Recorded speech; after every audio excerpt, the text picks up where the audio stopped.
Hi friends, అంతా ఎలా ఉన్నారు? బాగున్నారు అనుకుంటున్నాను.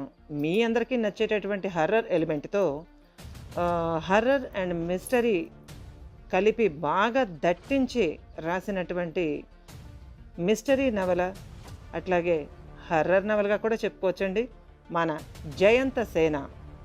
ఈ మిస్టరీ హర్రర్ నవలకి మీ అందరికీ స్వాగతం. ఇంకా మన ఛానల్ని, ఆడియో ఫేస్ ఛానల్ని సబ్స్క్రైబ్ చేసుకోండి, లైక్ చేయండి, షేర్ చేయండి.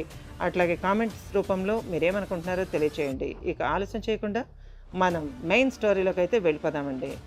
రండి, ఆస్వాదించండి, ఆనందించండి, ఎంజాయ్ చేయండి, ఎంకరేజ్ చేయండి మన జయంత సేన. ఇక కథలోకి అయితే వెళ్ళిపోదాం పదండి. పగిలినట్టుగా తట్టి అతడి తలను దగ్గరకు తీసుకున్నాడు మునిరాజ్. వాతావరణంలో ప్రశాంతత చేరుకుంది. కాలం ఎవ్వరి ఎమోషన్స్తో సంబంధం లేనట్టు ముందుకు సాగుతూనే ఉంది. చిన్నగా తుప్పర పడుతోంది. కాసేపట్లో మళ్ళీ వాన వస్తుందేమో అన్నట్టుంది ప్రకృతి. అంతా కూడా పచ్చగా ఉంది, కానీ చల్లగా ఉంది. రాత్రంతా కురిసిన తుఫానుకి నేలంతా చిత్తడిగా బురద వాసన వేస్తోంది. దారి చేసుకుంటూ ముందుకు సాగుతున్నారు నాగరాజు, రంగాభాయ్. మనసంతా ఆలోచనలతో చిక్కులు పడ్డ దారపు రీలులాగా ఉంది. చివర ఎక్కడ అందటం లేదు. ఈ కష్టం ఫలిస్తుందా? అసలు తమ కష్టానికి అర్థం లభిస్తుందా? తాను మంజురేఖను చూస్తాడా, గుర్తిస్తాడా? ఆమె తనను గుర్తుపడుతుందా? తన సాహసాన్ని గుర్తిస్తుందా, మెచ్చుకుంటుందా? అసలు నిధి దొరుకుతుందా? నిధి లేకపోయినా తనకు మంజు ఉంటే చాలు.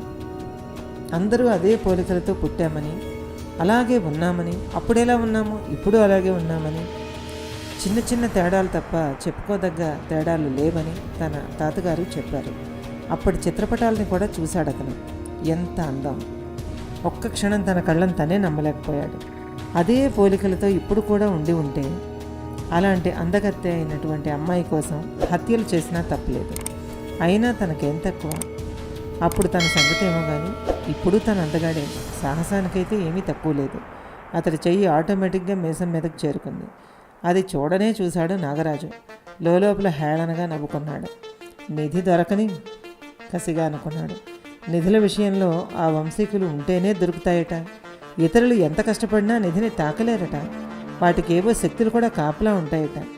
సర్లే, ముందు నిధి దొరకని. అతడి చేతులు అప్రయత్నంగా అతడి మెదడులోని లాకెట్ను తడిమాయి. బిరడా బిగించిన చిన్న సెంటు సీసాని పోలిన లాకెట్ అది. అందులో ఏముందో తెలియడం లేదు, కానీ ఏదో ద్రవం కదులుతోంది. అది గట్టిగా బిగించి మెడలోని గొలుసుకు వేలాడదీశాడు. సృష్టిలోనే అతి ప్రమాదకరమైన ప్రాణి అసలు మనిషి. అతడి ముందు మిగతా ఏ జీవి కానీ, ఏ అతీత శక్తి కానీ, ఆఖరికి పిశాచం కూడా పనికిరాదు. నాగరాజు ముఖం ఆ క్షణం మాటేసిన మృత్యువులా ఉంది. అంతవరకు ఓపిక పడదాం, ఎందుకు తొందరపడ్డాం? తనకు కూడా ఒక మనిషి తోడు అవసరం. ఒంటరిగా ఈ నిధి నిక్షేపాలు సాధించడం మాటల్లో విషయం కాదు. కానీ వచ్చాడు కదా, కలిసి వెళ్దాం, వీలున్నంత వరకు ఉపయోగించుకుందాం నిర్ణయంగా అనుకున్నాడు అతను. ఈ అడవి ప్రమాదాల పుట్ట. చూసి అడుగు వేయండి నాగ్, హెచ్చరిస్తూ అన్నాడు రంగాభాయ్. మళ్ళీ ఏమొచ్చింది? పైకే అన్నాడు నాగ్. ఏమీ రాకూడదని చెప్తున్నా. ఇది అడవి నాగ్. మనం వేసే రెండో అడుగు ఎటువైపు వేయించేస్తుందో మనకే తెలియదు.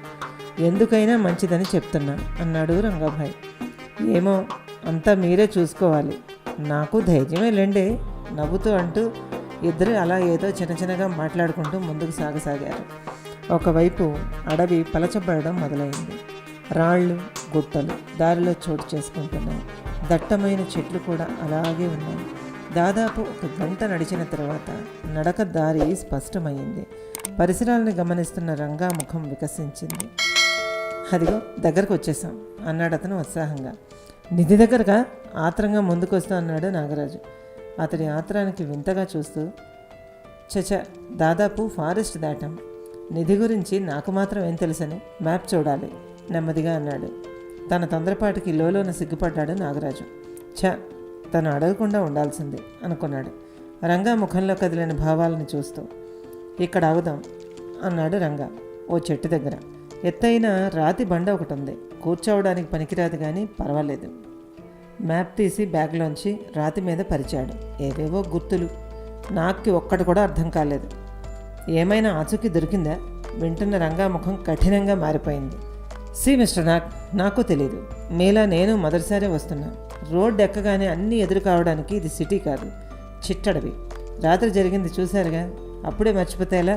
ముందు ప్రాణాలు దక్కించుకోవాలి, ఆ తర్వాతే ఏదైనా. ఎక్కడ ఏ ప్రమాదం పొంచి ఉందో తెలియదు. మీరు చాలా అడ్వెంచర్లు చేశానని చెప్పారు. ఇలాంటి చోట్ల రెండే విషయాలు సార్, తెలిస్తే చేయడం, లేకపోతే ఫాలో అవ్వడం. Don't be stupid like this, చిరాగ్గా అన్నాడు. వింటున్న నాగరాజు మొహం నల్లబడిపోయింది. మళ్ళీ అంతలోనే సర్దుకున్నాడు. వేరే ఆప్షన్ లేదు అతనికి. ఓకే రంగాభాయ్, సారీ, మీరన్నట్టే వెళ్దాం. ఏదో కుతూహలం, ఏమనుకోకండి. వింటున్న రంగా సర్దుకుని, నోను, మనలో మనకేంటి, నేను కూడా ఏదో టెన్షన్లోనే ఉన్నాను, సారీ అద్దు, నెమ్మదిగా కౌగిలించుకున్నాడు స్నేహపూర్వకంగా. కానీ ఆ స్నేహం అర్థం కావడానికి అవతల మనిషికి కూడా అదే స్థాయి మెంటల్ వేవ్ లెంగ్త్ ఉండద్దు మరి. లోపలే పళ్ళు నూరుకున్నాడు నాగరాజు. అతడి మెడలో లాకెట్ వింతగా మెరుస్తోంది. ఖచ్చితంగా అర్థం కావడం లేదు. నిజంగానే అతడి మనసులాగే ఉంది అది. ఇక్కడ క్యాంప్ వేద్దాం. ఓ చదునైన ప్రదేశాన్ని చూస్తూ ఆగారు ఇద్దరు. టెంట్ లేదు కదా, ఎలా ఉంటాం? మళ్ళీ ప్రశ్న. తప్పదు, ఈ రాత్రికి ఇక్కడ ఆగి రేపు ఉదయాన్నే కోటకేసి మన ప్రయాణం, చుట్టూ చూస్తూ చెప్పాడు రంగా. ఆకాశం తేటగా ఉంది. టైం మధ్యాహ్నం 4 అయింది. కానీ కాస్త చీకటిగా అనిపించేస్తోంది అప్పుడే. అందుకే అప్పటికి ప్రయాణాన్ని నిలుపు చేశాడు రంగనాథ్. అక్కడికి వాళ్ళు కోటకి 4 కిలోమీటర్ల దూరంలో మాత్రమే ఉన్నారు. అది అడవి పాదం. ఆ విషయాలన్నీ తనకు తెలిసినా పైకి చెప్పలేదు. కొన్ని టఫ్ టైమింగ్స్లో పక్కనే ఉన్న వాళ్ళకి, పైగా ఆప్తులు కాని వాళ్ళకి ముఖ్య విషయాలు ఎంత తక్కువ చెప్తే అంత మంచిది. నాగరాజు గురించి అతనికి పూర్తిగా అర్థమయ్యింది. అతని అడ్వెంచరర్ కాదు, కేవలం నిధి మీద ఆశతో తన వెంట పడ్డాడు. అతడిలో క్వాలిటీ రాను రాను అర్థమవుతున్న కొద్దీ తన లోపలి స్కెచ్ అంతా తనలోనే దాచుకున్నాడు రంగాభాయ్. పైకి తేలనివ్వడం లేదు. తను చెప్పకుండా తెలుసుకునే ఐక్యూ నాగరాజులో లేదు. రక్తంలో కలిసిపోయిన రాజనీతి, పుట్టుకతో వచ్చిన తెలివితేటలు, జీవితం నేర్పిన పాఠాలతో రంగా రాటుదేలిపోయి ఉన్నాడు. నవ్వి ఊరుకున్నాడు. రాత్రికి ఎలా గడపాలా అని లోపల ప్లాన్ చేసుకుంటున్నాడు. బ్యాగ్లో బిస్కెట్ ప్యాకెట్ తీసి చెరిసగం చేసుకుని నములుతూ తమ బ్యాగులో ఉన్న రెగ్జిన్ మ్యాట్ని కింద పరిచి ఇద్దరు కూలబడ్డారు. నడిచి నడిచి కాళ్ళు పీక్కుపోతున్నాయి. ఓపిక తగ్గుతూ వస్తోంది. వెంట తెచ్చుకున్న సౌకర్యాలు కూడా తగ్గుతున్నాయి. ముఖ్యంగా మంచినీళ్లు. చెరో బాటిల్ మాత్రమే ఉన్నాయి, అంతే. కొన్ని అవసరమైన వస్తువులు ఎగిరిపోయిన టెంట్లోనే ఉండిపోయాయి. బ్యాగ్లోంచి చకచకా వస్తువుకు పైకి తీశాడు రంగా. ఏంటది భాయ్? టక్కున అడిగాడు నాగరాజు. చూడండి, మృదువుగా అన్నాడు రంగా. మళ్ళీ చిన్నబుచ్చుకున్నాడు నాగరాజు.